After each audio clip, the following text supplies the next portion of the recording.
Kolonel Priyanto divonis penjara seumur hidup dan dipecat dari TNI.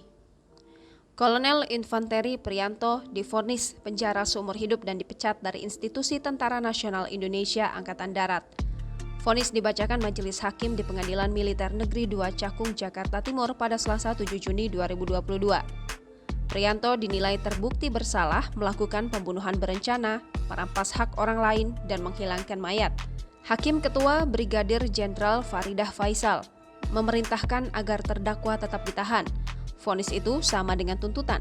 Adapun Priyanto dituntut pidana penjara seumur hidup dan dipecat atas kasus penabrakan sejoli Handi dan Salsabila di Nagrek, Jawa Tengah pada 8 Desember 2021. Tuntutan dibacakan Auditor Militer di Pengadilan Militer Tinggi 2 pada 21 April 2022.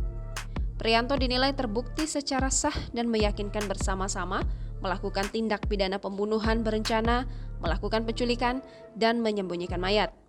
Priyanto dan 2 anak buahnya membuang tubuh Handi dan Salsabila ke Sungai Serayu, Jawa Tengah, usai menabrak sejoli tersebut di Nagrek, Kabupaten Bandung, Jawa Barat. Ia bersama 2 anak buahnya, Kopda Andreas Dwi Atmoko dan Koptu Ahmad Soleh, kemudian menjalani persidangan dan menjadi terdakwa. Berikut perjalanan kasus. Priyanto bersama 2 anak buahnya melewati Nagrek hendak menuju Yogyakarta menggunakan mobil Isuzu Panther pada 8 Desember 2021.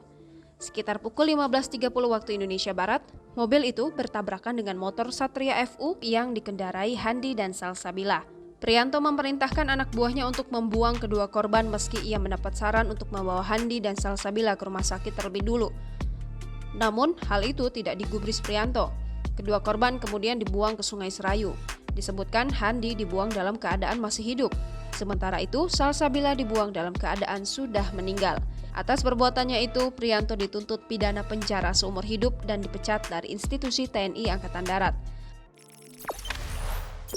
Jangan lupa subscribe, share, komen, dan like ya!